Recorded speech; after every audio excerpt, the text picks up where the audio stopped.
اللہ کے رسول کو راضی کیا۔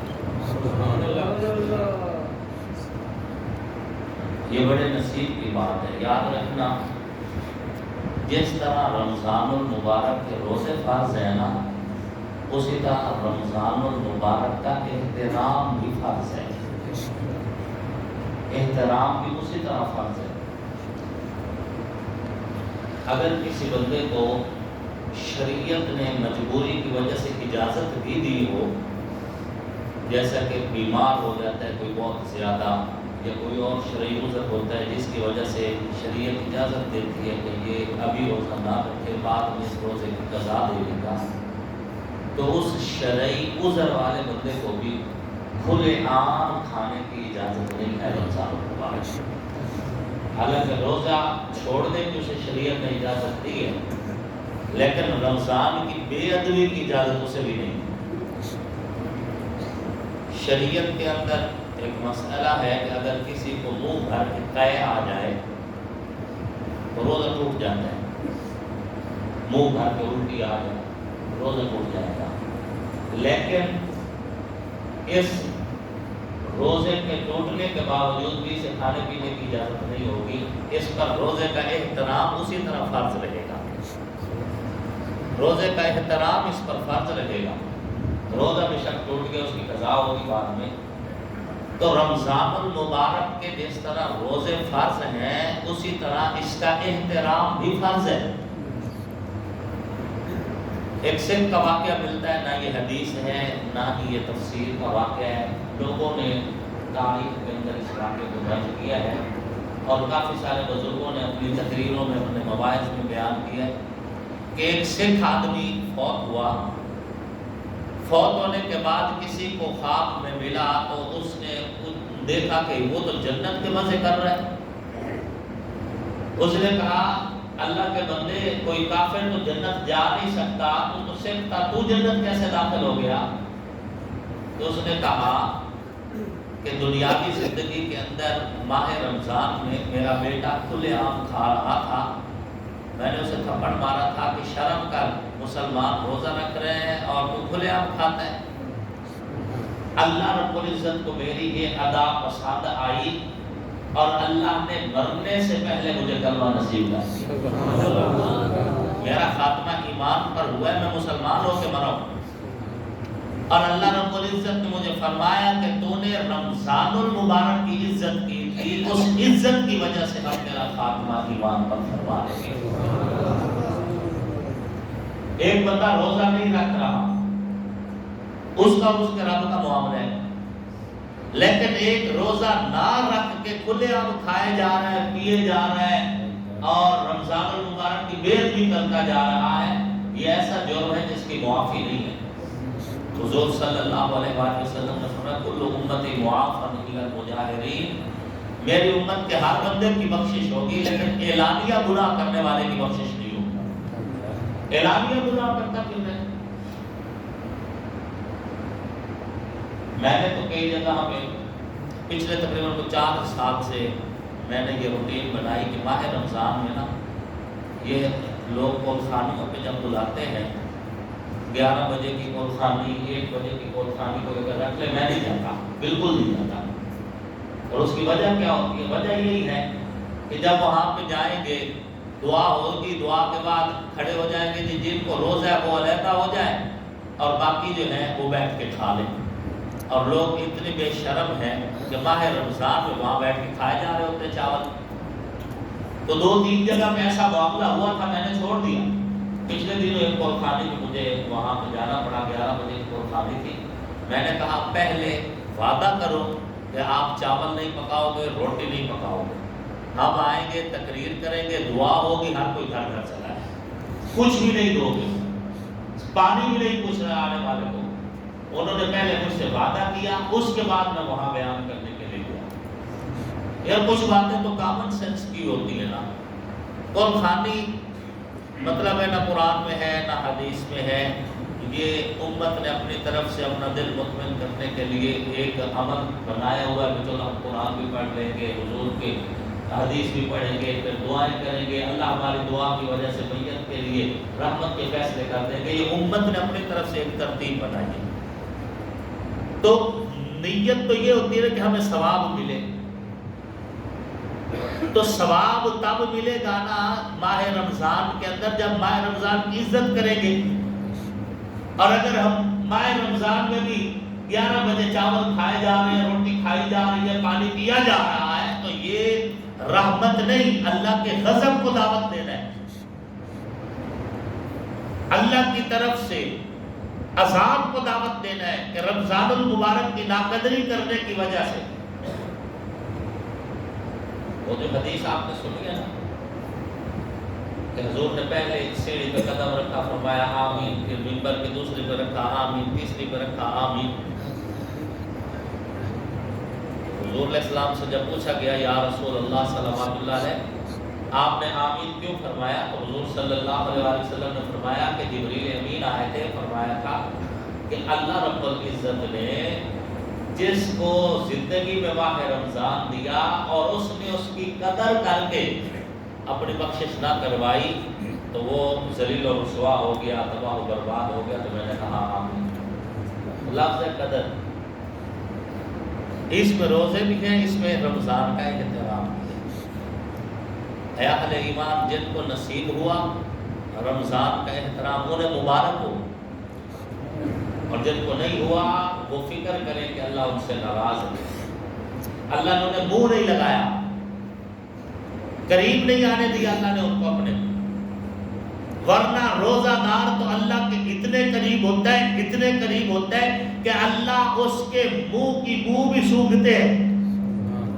ذمہ داری سے کہہ رہا ہوں, اتنا اللہ کے قریب ہو جاتا ہے روزہ دار. وَلَا خَلُوفُ فَمِ الصَّائِمِ أَطْيَبُ عِندَ اللَّهِ مِن رِيحِ الْمِسْكِ. حدیث شریف میں ہے کہ روزے دار کے منہ کی جو بو ہے اللہ کو مشک و عنبر سے بھی زیادہ پیاری ہے. اللہ کے اتنے قریب ہے روزہ دار.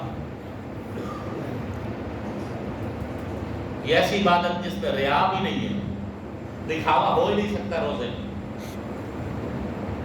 کوئی کرنا چاہے پھر بھی نہیں ہو سکتا دکھاوا, کیونکہ اس روزے کا تعلق ڈائریکٹ اللہ کے ساتھ ہے.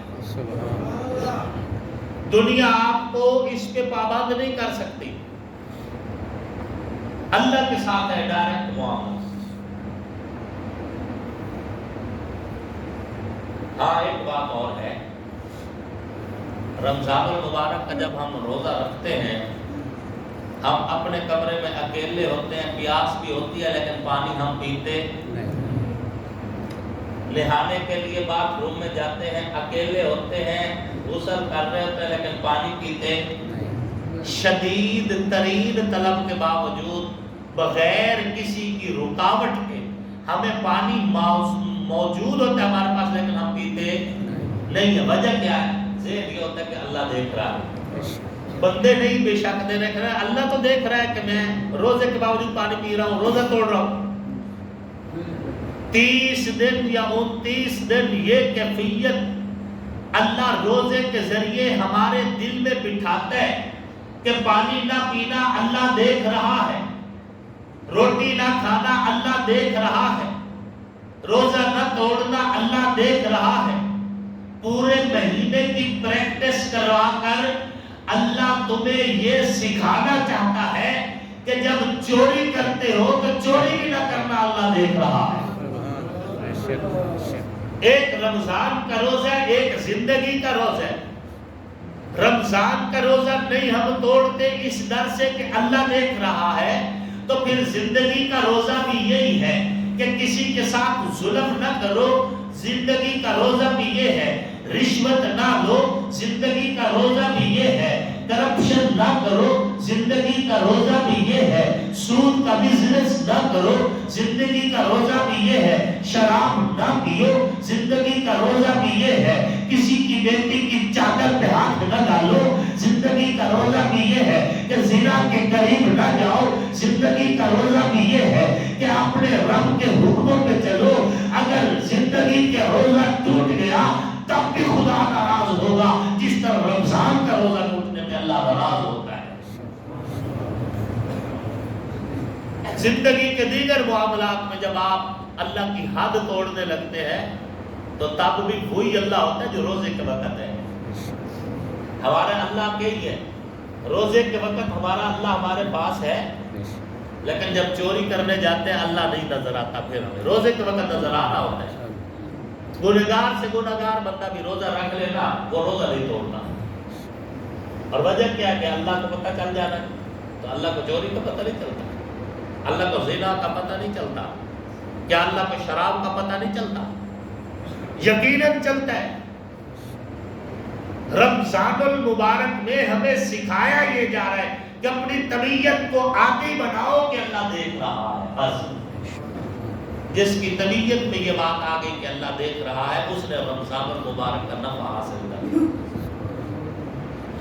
حضور صلی اللہ علیہ وآلہ وسلم رمضان المبارک کی تیاری فرمایا کرتے تھے. شعبان سے حضور پوری تیاری کر لیتے روزے رکھنے کی. شعبان سے حضور روزہ رکھنا شروع کر دیتے. اور رمضان کے پورے روزے حضور صلی اللہ علیہ وآلہ وسلم رکھتے. ایون کہ اسلام کی سب سے پہلی جنگ بدر صحابہ کرام نے روزے کے ساتھ رکھی. سبحان اللہ. روزے کے ساتھ لڑ کے دکھائی. آپ اور ہم بہانے ڈھونڈتے ہیں، ہمیں شوگر ہے جی، ہمیں بلڈ پریشر ہے جی، ہمیں ڈاکٹروں نے دوائیاں دے رکھی ہے جی. لیکن صحابہ کرام نے جب اللہ کا حکم پہنچا تو بہانہ نہیں تلاش کیا، روزہ بھی رکھا اور اللہ کے لیے جنگ بدر بھی لڑ کر دکھائی. اور اتنی دلیری سے لڑے نبی کے صحابہ کہ فرشتے بھی آسمانوں سے نازل ہوئے صحابہ کا جذبہ دیکھنے کے لیے. فرشتے بھی آئے. علامہ محمد اقبال رحمۃ اللہ علیہ فرماتے ہیں فضائے بدر پیدا کر فرشتے تیری نصرت کو اتر سکتے ہیں گردوں سے قطار اندر قطار. خدا تو وہی ہے جو بدر کے میدان میں تھا، اللہ نے تبدیل ہوا. آج بھی اگر ہم اسی جذبے جوش اور ولولے کے ساتھ اپنے رب سے تعلق بنائیں تو اللہ آج بھی وہی ہے، اللہ نہیں تبدیل ہوا. ہم پریشان ہوئے پھر رہے ہیں اپنی کمزوریوں کی وجہ سے. اللہ کی طرف سے کوئی کمی نہیں ہے. آپ دیکھ لیں دنیا کی بظاہر سپر پاور امریکہ چنگھاڑتا ہوا دھاڑتا ہوا افغانستان میں داخل ہوا تھا، اور اس وقت امریکن سفیر سے اور ان کے ترجمان سے پوچھا گیا تھا کہ آپ افغانیوں کے ساتھ کتنی جنگ کر سکتے ہو؟ اس نے کہا ہم 10 سال افغانیوں کے ساتھ جنگ کریں گے. اور جب ملا عبدالسلام سے پوچھا گیا، ملا عبدالسلام ضعیف سے انٹرویو لیا گیا طالبان کی جانب سے کہ آپ کتنا عرصہ تک امریکہ سے لڑ سکتے ہو؟ انہوں نے کہا ہم زندگی کی آخری سانس تک امریکہ سے اور قیامت کی صبح تک اس کے ساتھ. یہ جذبہ ایمانی تھا. اور پھر دنیا نے دیکھا یہ کسی مولوی کی تقریر نہیں ہے، کسی خطیب کی بڑک نہیں ہے، کسی موٹیویشن نہیں ہے.